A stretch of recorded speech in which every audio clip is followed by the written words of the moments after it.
नमस्कार, संसद टीवी में आपका स्वागत है। मैं हूं प्रतिबिंब शर्मा और आप देख रहे हैं इनसाइट। और इनसाइट में आज हम जनसांख्यिकी असंतुलन यानी कि डेमोग्राफिक इम्बैलेंस को लेकर देश में चल रही चर्चाओं को केंद्र में रखकर बात करेंगे। जनसंख्या नीति बनाए जाने की मांग और आवश्यकता की।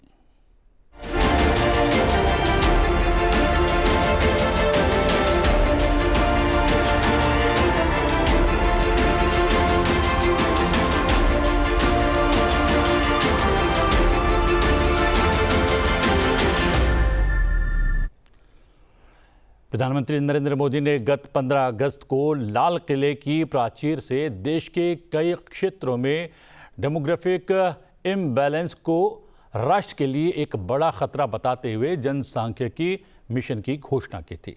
अब राष्ट्रीय स्वयंसेवक संघ के सरकारवाह दत्तात्रेय होसबले ने भारत की बदलती डेमोग्राफी को ठीक करने के लिए जल्द से जल्द एक जनसंख्या नीति बनाने की मांग की है। उनका मानना है कि जितनी जल्दी जनसंख्या नीति लागू होगी उतना ही देश को लाभ होगा।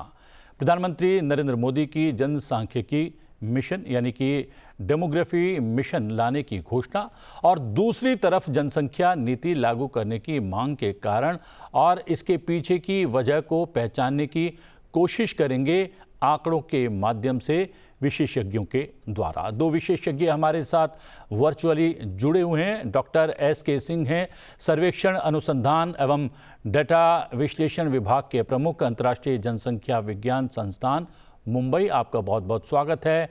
मनु गौड़ हैं, जनसंख्या विशेषज्ञ, वो भी हमारे साथ वर्चुअली जुड़े हुए हैं। मनु जी, आपका भी बहुत बहुत स्वागत है। अगर बात करें डॉक्टर एस.के. सिंह,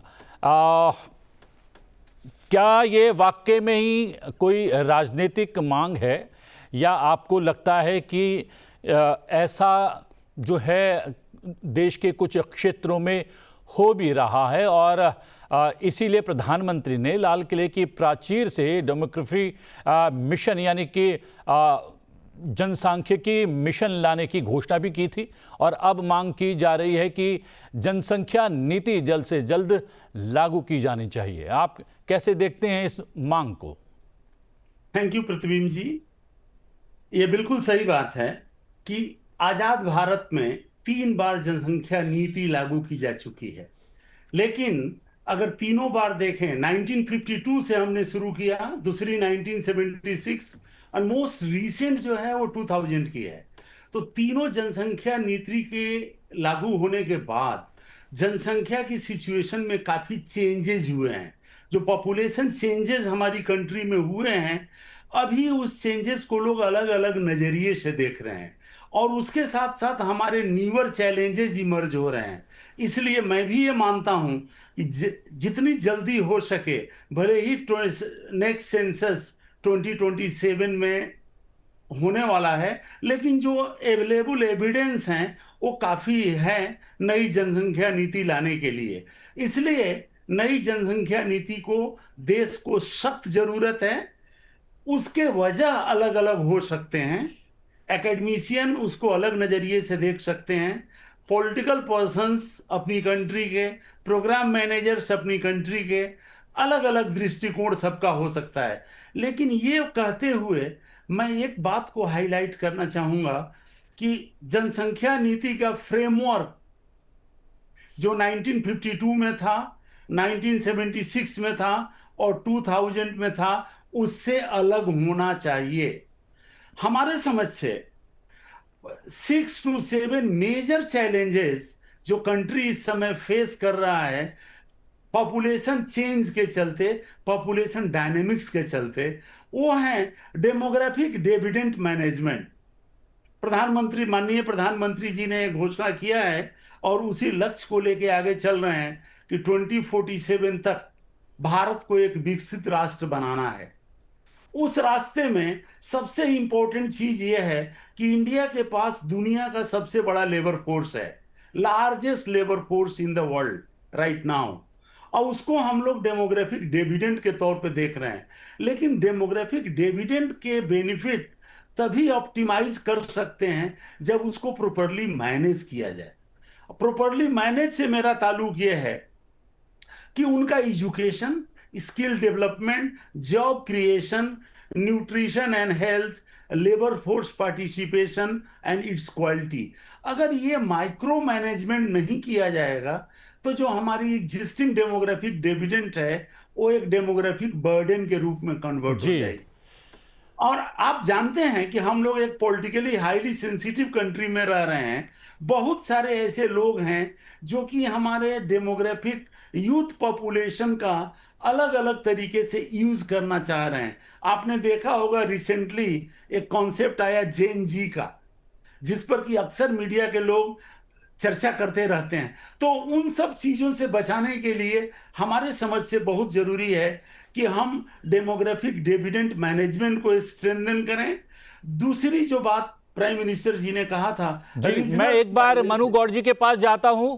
जी डॉक्टर सिंह, उनसे पहला रिएक्शन ले लेता हूं। मनु गौड़ जी, जनसंख्या वृद्धि तो हुई है और 1 अरब 40 करोड़ पहुंच गए हैं, हम उससे भी ज़्यादा हो गए हैं और विश्व के सबसे ज़्यादा जनसंख्या वाले देश बन गए हैं। लेकिन ये जो जनसंख्या वृद्धि है वो असमान है।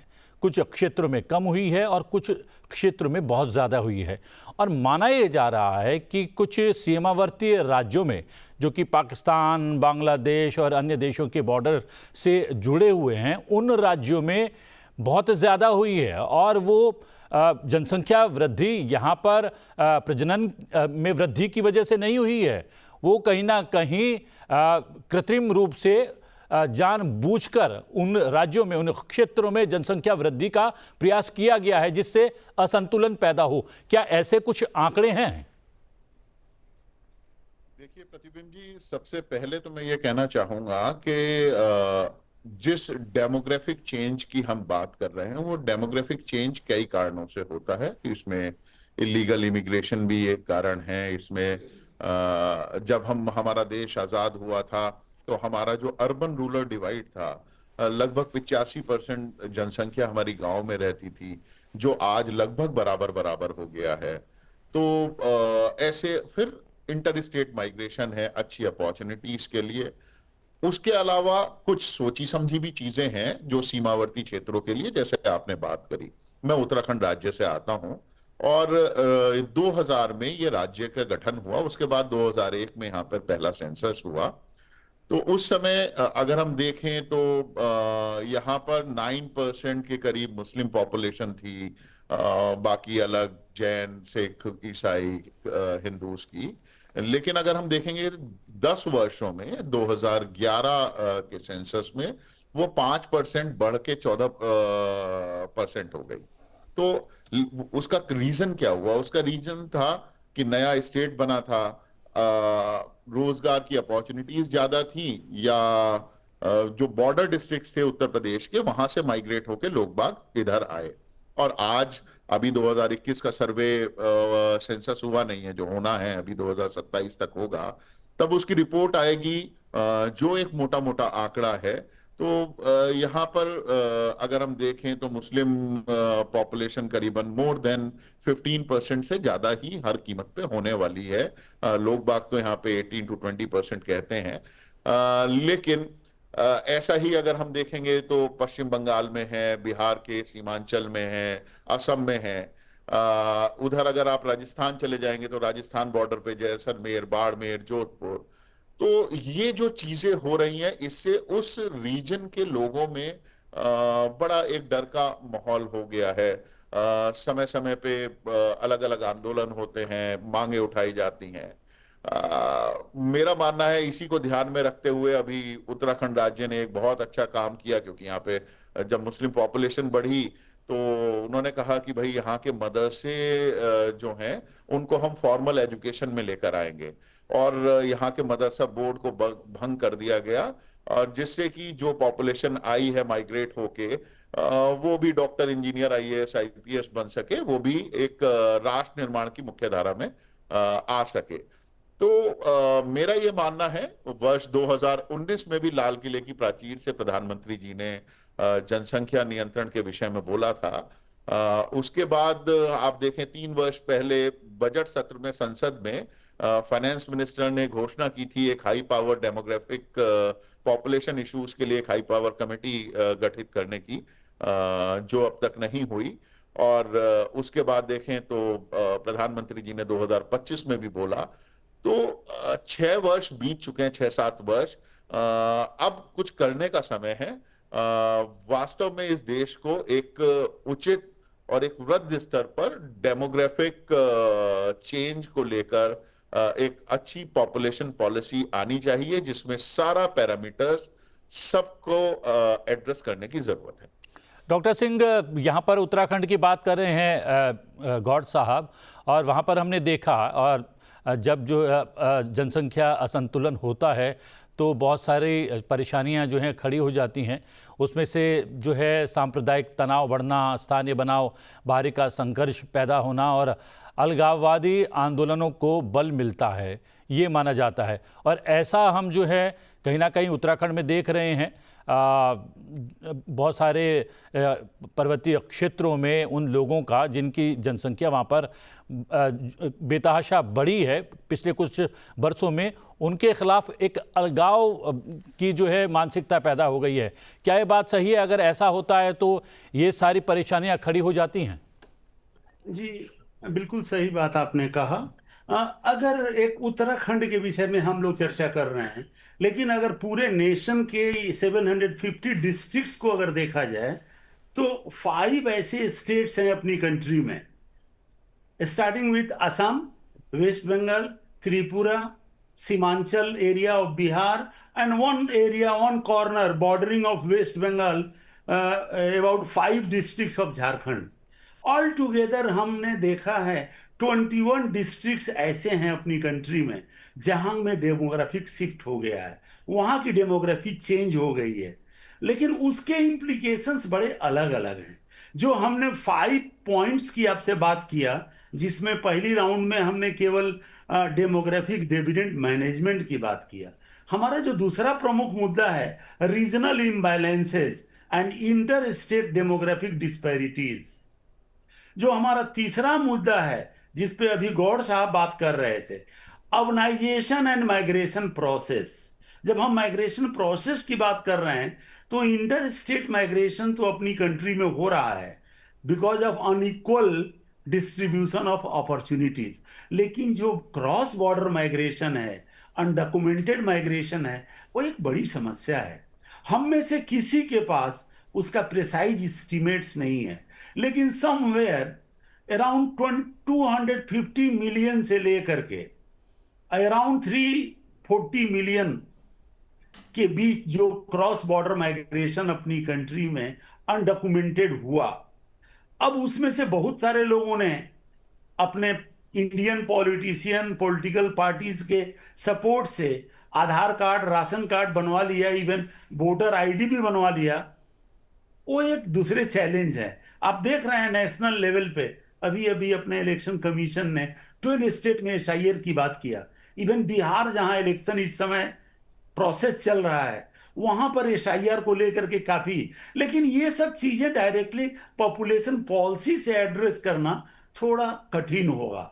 इसलिए पॉलिसी का फ्रेमवर्क जो हमने आपसे कहा कि 1952, 1976 एंड 2000 के फ्रेमवर्क अलग अलग थे। जो करंट इंडिया की सिचुएशन है और यहां से 2047 में इंडिया को डेवलप्ड कंट्री बनाने के लिए हमारा जो पॉलिसी का फ्रेमवर्क होना चाहिए वो demand updated adaptive policy framework होना चाहिए, which should be based on holistic human development framework or differentiated regional approaches and promoting sustainable life style.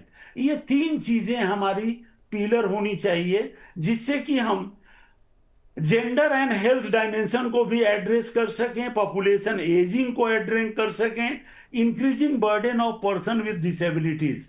ये किसी का ध्यान नहीं जा रहा है। ऑनरेबल प्राइम मिनिस्टर ने 2016 में ही इसको हाईलाइट किया, लेकिन अभी अपनी कंट्री इस पे ज्यादा काम नहीं कर पाया है। इसीलिए जो अगली पॉपुलेशन पॉलिसी होनी चाहिए उसमें increasing burden of persons with disability जो करीब करीब 60 से लेकर के 100 मिलियन तक हो गए हैं, हालांकि पॉपुलेशन एजिंग से भी जुड़ा हुआ है। और अगला मुद्दा है क्लाइमेट रेजिलियंस।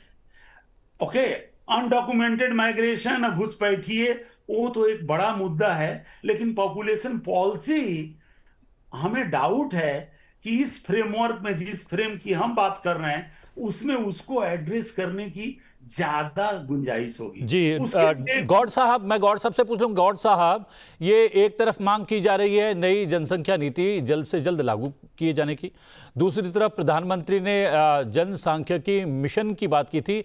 ये अपने आप में समान अर्थ वाले जो मिशन हैं, या फिर जो है दोनों के अलग अलग जो हैं टारगेट्स हैं, दोनों के अलग अलग लक्ष्य और उद्देश्य हैं? देखिए, मेरा मानना है कि ये दोनों एक दूसरे के ही पूरक हैं, और जो भी जनसंख्या नीति बनाई जाए उसमें सारी चीजों को ध्यान में रखते हुए बनानी चाहिए। सबसे पहले अगर हम देखें, अभी बात करी डेमोग्राफिक डिविडेंड की, अगर हम इतिहास उठा के देखें कि विश्व में जितने भी विकसित राष्ट्र हैं, उन्होंने विकास की गति तब पकड़ी जब उनके यहाँ युवा जनसंख्या ज्यादा रही, जब उनके यहाँ डेमोग्राफिक डिविडेंड वो तभी ले पाए।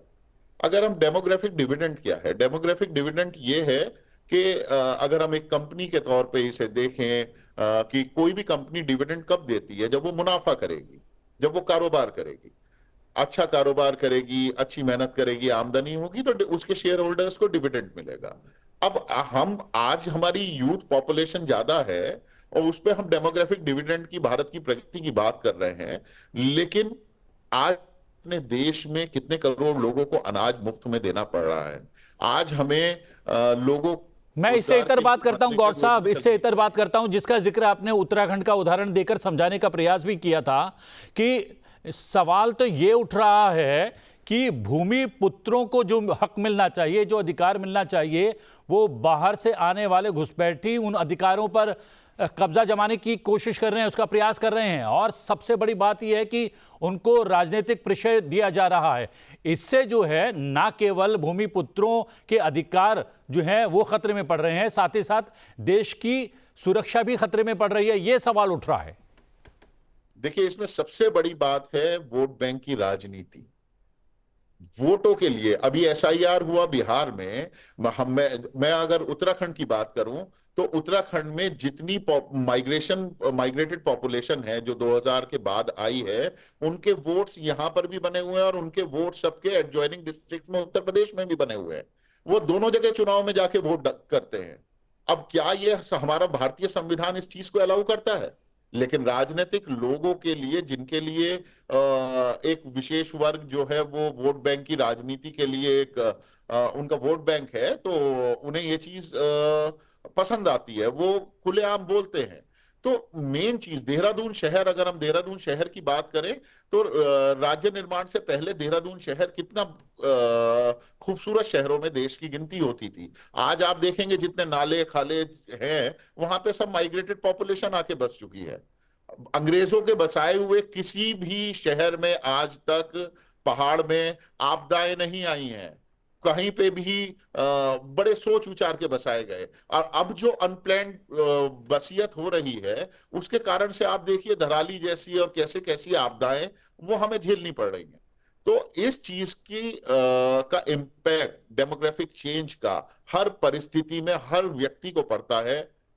जीवित रहने के लिए 3 चीजों की आवश्यकता है व्यक्ति को: सांस लेने के लिए शुद्ध हवा, खाने के लिए शुद्ध भोजन, पीने के लिए शुद्ध जल। और इस देश में अब ये तीनों ही नहीं मिलती। हमारा आर्टिकल 21 राइट टू लाइफ, उसका रोज हनन होता है और उसपे भारत के न्यायालयों की, सर्वोच्च न्यायालयों की, किसी की कोई नजर नहीं है।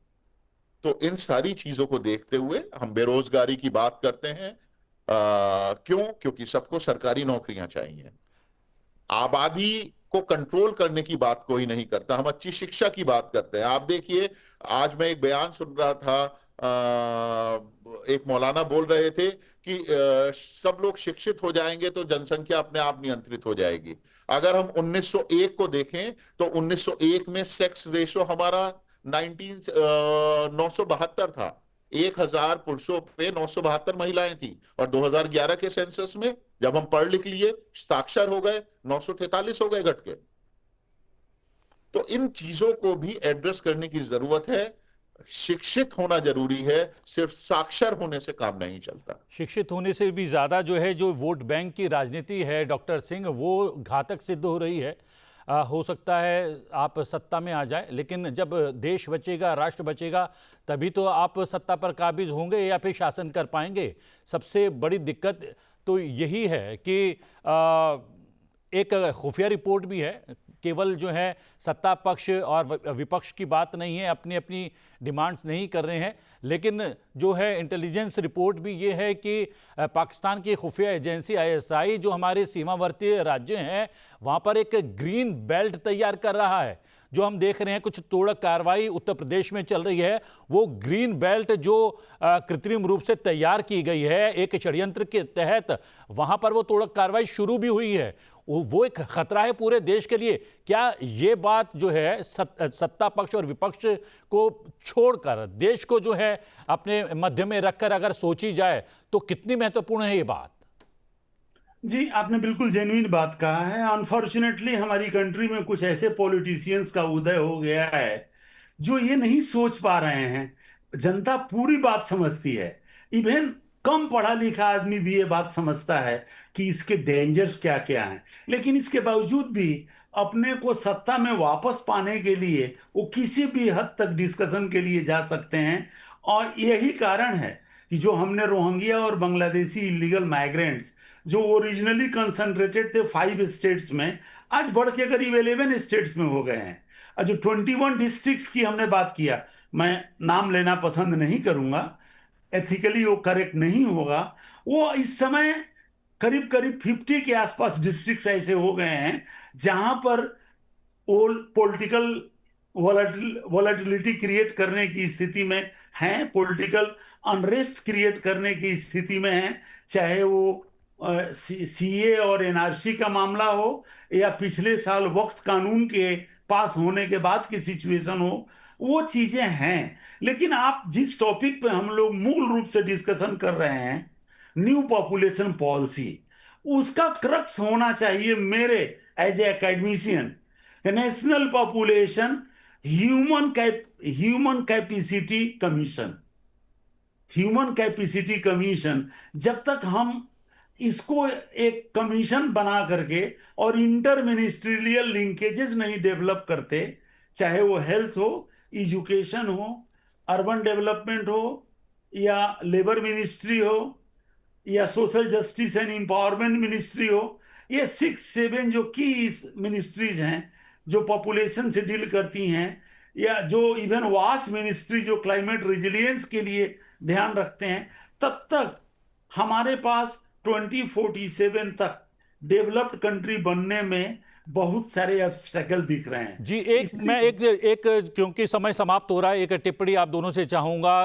वैसे तो हम देख रहे हैं कि घुसपैठियों के भी आधार बनाए जा रहे हैं, उनके कागजात तैयार किए जा रहे हैं।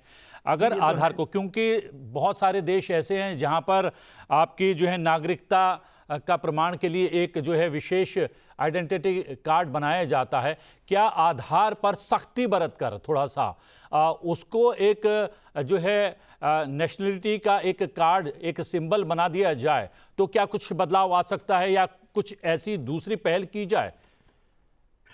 सर, अगर उसके विरोध करने वाले लोग, आपके और हमारे पहल के विरोध करने वाले लोग, अगर इसकी चीज की परवाह नहीं करते कि लोग क्या कहेंगे, कंट्रीमैन क्या कहेंगे, तो उनको समझाना बड़ा मुश्किल है। वन नेशन वन कार्ड की बात 5 इयर्स पहले ऑनरेबल अमित शाह जी ने किया था, वन नेशन वन कार्ड की बात। ओके, लेकिन प्रॉब्लम यह है कि आधार डेटा हमारा इतना प्रॉब्लमेटिक हो गया है इस समय। ओके, अब मैं खुद एक रिसर्च किया था, cross border migration and HIV, जिसके लिए हमें नेपाल, बांग्लादेश, भूटान, श्रीलंका, हर एक कंट्री को विजिट करना पड़ा था। और बांग्लादेश से आते समय हमने सारे बॉर्डरिंग एरिया, बेनापोल, पेड्रापोल, जहां क्रॉस बॉर्डर मोबिलिटी होती है, उस पूरे प्रोसेस को भी स्टडी किया और रिसर्च के तौर पे उसको पब्लिश भी किया। कलकत्ता में कम से कम 2 ऐसे हॉट स्पॉट्स हैं जहां पर सारे के सारे बांग्लादेशी हैं और उनके पास मेरे और आपसे ज्यादा डॉक्यूमेंट है। वेस्ट बंगाल के 5 डिस्ट्रिक्ट्स ऐसे हैं, चाहे मुर्शिदाबाद हो, मालदा हो, नॉर्थ दिनाजपुर हो, साउथ परगना 24, नॉर्थ 24 परगना। लेकिन ऐसे लोगों की जो राजनीतिक रूप से सहयोग करते हैं या फिर उनका बचाव करते हैं, वो कहीं ना कहीं देश की और हम सब की सुरक्षा को वो ताक पर रख रहे हैं, वो खतरे में डाल रहे हैं, ये बात साफ हो जाती है। और निष्कर्ष यही निकलता है, जनसांख्यिकी असंतुलन केवल जनसंख्या का प्रश्न नहीं है, ये सामाजिक स्थिरता, आर्थिक विकास और राष्ट्रीय सुरक्षा तीनों के लिए खतरा बन सकता है। इसलिए आवश्यक है कि भारत में जनसंख्या नियंत्रण और शिक्षा पर जोर दिया जाए, सीमाओं की निगरानी और नागरिकता पहचान तंत्र को मजबूत किया जाए और राष्ट्रीय एकता और सामाजिक सौहार्द को बढ़ाने का प्रयास किया जाए। आप दोनों हमारे कार्यक्रम से जुड़े, इसे विशेष बनाया, बहुत बहुत धन्यवाद। इनसाइट में आज के लिए इतना ही। इनसाइट में आपसे फिर भेंट होगी एक नए विषय के साथ। फिलहाल मुझे आज्ञा दीजिए, बने रहिए संसद टीवी के साथ। नमस्कार।